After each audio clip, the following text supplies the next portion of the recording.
Bonjour tout le monde, je vous souhaite la bienvenue une autre fois dans cette vidéo de formation consacrée toujours au domaine du développement web. Comme vous savez, dans le cadre de ce contexte, j'ai commencé depuis quelques semaines par vous présenter 3 vidéos importantes. Je rappelle que la première était en relation avec la notion de API. La deuxième, c'est avec la notion de cookies. La troisième vidéo, c'est avec la notion d'un modèle MVC. Et la dernière fois, j'ai expliqué la notion de framework. Vous pouvez revenir donc à ces vidéos et de le voir toujours dans la chaîne Knowledge Universe. Aujourd'hui, la vidéo aussi est spéciale et aussi très importante pour répondre à une confusion ou bien à une notion qui n'est pas souvent claire, c'est la notion de version de web. Et comme vous savez, actuellement, il existe plusieurs versions. Il y a ce qu'on appelle le web 1.0, le web 2.0, le web 3.0 et on parle même de web 4.0. Et malheureusement, cette différence n'est pas souvent claire. Et il y a pas mal de spectateurs ou des étudiants, souvent, ils me demandent de préparer une vidéo ou bien d'expliquer cette notion. L'objectif d'aujourd'hui, c'est vraiment aussi de vous expliquer cette notion et de donner quelques exemples pour comprendre mieux la différence entre ces versions. Je vous remercie de suivre toujours Knowledge Universe et je vous souhaite la bienvenue dans cette nouvelle vidéo. Commençons d'abord par expliquer cette notion de web ou bien le mot web. Comme vous savez, donc, il y a actuellement plusieurs termes désignant le mot web. Par exemple, il y a le mot World Wide Web sans espace, ou bien World Wide Web avec espace, ou bien World Wide Web avec tiret, ou bien, comme j'ai déjà dit tout à l'heure, tout simplement le web, ou bien parfois on dit WW, parfois W3, parfois en français on dit toile d'araignée mondiale, ou bien tout simplement toile mondiale, ou bien le mot toile. Tous ces termes-là désignent le mot web. Ce qui fait, donc, ça dépend parfois des documents ou bien des articles ou bien dans des communications. Les auteurs parfois utilisent ces termes-là pour désigner le mot web. Maintenant, on va voir c'est quoi cette notion d'abord de web avant de voir la différence entre ces versions. Commençons d'abord par la définition de c'est quoi le mot web. Donc le web, c'est en réalité c'est un système hypertexte, ça veut dire c'est un système à base de liens cliquables qui fonctionne sur Internet. Et attention, donc il y a une différence entre Internet et le mot web. Et souvent, les utilisateurs confondent normalement le mot Internet avec le mot web. Il faut comprendre que le web, c'est une application Internet, ou bien c'est des applications Internet. Par exemple, quand vous utilisez la messagerie électronique, ça veut dire l'envoi des emails, ça c'est du web, c'est une application web. Quand vous utilisez une application de chat, c'est une application web qui bat, ou bien c'est une application, c'est du web sous forme d'une application Internet. Bref, c'est que c'est le web qui est basé sur Internet. Et il faut comprendre aussi que le web a été inventé plusieurs années après Internet. Donc, ce qui fait, c'est que le web, c'est un système hypertexte, ça veut dire, comme j'ai déjà dit tout à l'heure, basé sur des liens cliquables. Au travers d'un navigateur web, il permet normalement de consulter, de chercher des pages ou bien des données sur des sites web Internet. Parlons maintenant un peu de l'historique de ce domaine web. Le premier site normalement à avoir vu le jour a été le site consacré au CERN. Ça veut dire c'est l'Organisation européenne pour la recherche nucléaire et par normalement l'informaticien britannique Tim Berners-Lee. Et comme vous voyez, donc, ça, c'est le lien du premier site web, normalement, qui date depuis, normalement, 1989. Donc, je vais cliquer ici pour vous montrer juste la structure. Vous voyez que c'est un site, si on le compare avec les sites actuellement, bien les sites modernes, comme vous voyez, c'est un site simple, avec des liens simples. Vous pouvez après taper cette URL pour naviguer et voir un peu de l'historique et voir le premier site normalement créé par Tim Berners. Bien, maintenant on va entrer un petit peu dans le détail et comprendre d'abord c'est quoi cette notion de web 1.0, 2.0 et 3.0. Commençons d'abord par expliquer cette notion web 1.0 ou bien c'est quoi le web 1.0. Donc, généralement, ça c'était la première version du domaine web. Et le principe est le suivant. Généralement, il y a un producteur ou bien un créateur de contenu, ça veut dire un développeur qui va créer la page web et il va normalement la mettre sur Internet. Et les internautes ou bien les utilisateurs, ils ont juste la possibilité de voir cette page web ou bien de lire le contenu de cette page web sans réaction, sans écrire des commentaires, sans contribuer au contenu. Ce qui fait, c'est pour cela on l'appelle, c'est du web statique.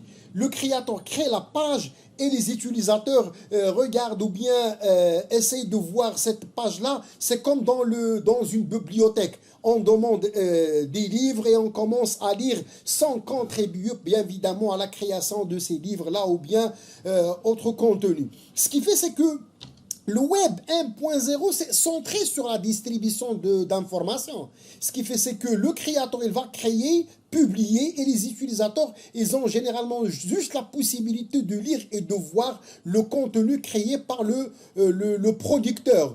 Et c'est généralement, c'est pour cela, on l'appelle web traditionnel. Ce qui fait que c'était juste, disons, pour des sites pour l'information. Et il faut noter que, disons, le développement, ça commence à partir des années 1995. Bref, ce qui fait, c'est que le web 1.0, disons, c'est des sites web statiques. Les utilisateurs, ils ont juste la possibilité de voir le contenu créé par un développeur ou bien un producteur de contenu ou bien des pages web. Concernant la notion de Web 2.0 et la différence de Web 1.0, c'est que maintenant, les utilisateurs, non seulement ils ont juste la possibilité de voir le contenu, mais ils deviennent aussi des contributeurs. Ça veut dire, ça par exemple, ça c'est le producteur qui crée la page, mais il donne aussi la main aux internautes aussi de créer le contenu sous forme de commentaires, de partage de vidéos. Ça veut dire, comme vous voyez maintenant avec YouTube, vous ajoutez des vidéos, avec Facebook, vous créez des images, vous mettez des commentaires. Donc, ce qui fait, c'est que les internautes, ils contribuent, ce sont des contributeurs aux créations de contenu. Et ce qui fait, c'est ça ce qui a donné naissance à ce qu'on appelle cette version de 2.0. Ce qui fait la différence, c'est que les utilisateurs, ils contribuent aussi, ou bien aux créations de contenu. C'est pour cela on les appelle aussi, c'est des co-développeurs. Ils contribuent aussi au développement des applications, soit avec, par exemple, si vous prenez aussi l'exemple de Wikipédia, il y a des scientifiques maintenant qui sont en train de créer assez de définitions scientifiques. Et ça, c'est ce qu'on appelle généralement l'intelligence collective. Et parfois, comme j'ai déjà dit tout à l'heure, via les réseaux sociaux, actuellement, il y a des vidéos, il y a des cours, il y a des tutoriels créés par les utilisateurs. Bref, c'est que le web 2.0, elle est caractérisée par le fait que les utilisateurs aussi, ils contribuent à la création de contenu. Par contre, comme j'ai déjà expliqué tout à l'heure, 1.0, c'est un seul producteur qui crée le contenu et les utilisateurs, ils ont seulement la possibilité de voir ce contenu. Et comme vous voyez actuellement, grâce au 2.0 ou bien le web 2.0, il y a une importante augmentation de nombre d'utilisateurs et de l'information qui circule sur Internet. Concernant maintenant cette notion de web 3.0, ou bien disons la dernière version maintenant de web, cette notion normalement depuis le début des années 2010 est régulièrement évoquée. L'objectif de cette version, c'est que toutes les applications logicielles, elles seront accessibles en ligne. Ça veut dire en utilisant par exemple des hébergeurs qui vont normalement offrir des services en cloud et s'adapteront aux terminaux utilisés. Ça veut dire toutes les applications, on peut actuellement avec le Web 3.0 les utiliser soit avec des smartphones ou bien avec des plateformes différentes comme des PC de bureau, des PC portables, avec plusieurs systèmes d'exploitation, avec plusieurs marques de smartphones, ainsi de suite. En plus, le Web 3.0, il va introduire une notion importante.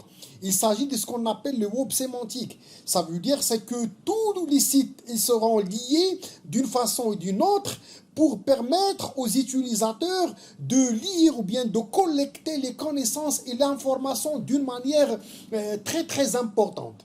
Et je vais normalement vous donner rendez-vous à une vidéo spéciale pour vous expliquer c'est quoi cette notion de web sémantique, parce que c'est une notion qui va devenir dans le futur, ou bien qui s'est déjà utilisée et qui va apporter beaucoup d'avantages au domaine de la connaissance ou bien de l'information web. Le Web 3.0, il sera aussi caractérisé par ce qu'on appelle la fusion des trois mondes d'Internet. Donc, dans le Web 3.0, il y aura la fusion de l'Internet classique, l'Internet utilisé par les appareils mobiles ou bien par les smartphones, et bien évidemment avec ce qu'on appelle l'Internet des objets, qui permet de connecter plusieurs périphériques à part les PC, à part les téléphones et à part les ordinateurs. C'est qu'il va normalement donner la possibilité de connecter les télévisions, de connecter des radios, ainsi de suite. Il va normalement élargir le monde d'accès Internet. Et c'est pour cela on l'appelle l'Internet 3D, ça veut dire l'accès aux services web, soit avec Internet classique, ou bien avec des smartphones, ou bien avec des objets, comme j'ai déjà dit tout à l'heure, la télévision, ainsi de suite. Bref, donc, c'est que le Web 3.0, c'est une version qui va normalement apporter assez d'innovation, assez d'amélioration par rapport à la version 2.0. Je termine donc cette vidéo en relation avec les trois versions de web, ça veut dire le web 1.0, 2.0, 3.0, avec une synthèse ou bien avec un résumé pour comprendre. Donc, ce qui fait suite à cette formation, bien cette vidéo, la version numéro 1 ou bien 1.0, il permet juste de lire le contenu produit par un producteur ou bien par un développeur. Donc, ce qui fait ici, c'est juste le verbe read en anglais ou bien le lire en français. Donc les sites, ils permettent juste de lire de l'information. La version 2.0, non seulement on va lire juste les contenus proposés par un producteur ou bien par un développeur, mais l'utilisateur final a le droit aussi de lire et en même temps d'écrire.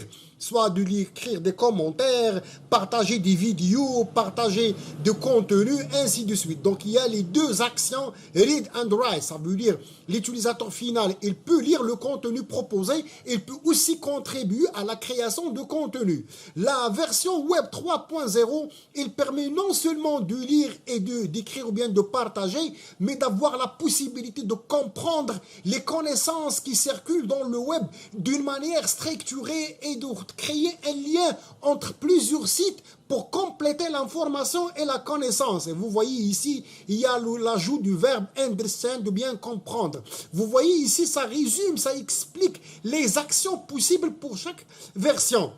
Et en bas, vous voyez ici, c'est que 1.0, on l'appelle le web statique. Le 2.0, c'est le web intelligent. Et le web 3.0, c'est le web sémantique qu'on va après détailler cette notion de sémantique. Chers spectateurs, merci de votre attention et je vous donne rendez-vous la prochaine fois avec une autre vidéo. Merci d'avoir suivi cette séance. À bientôt et bonne fin de journée.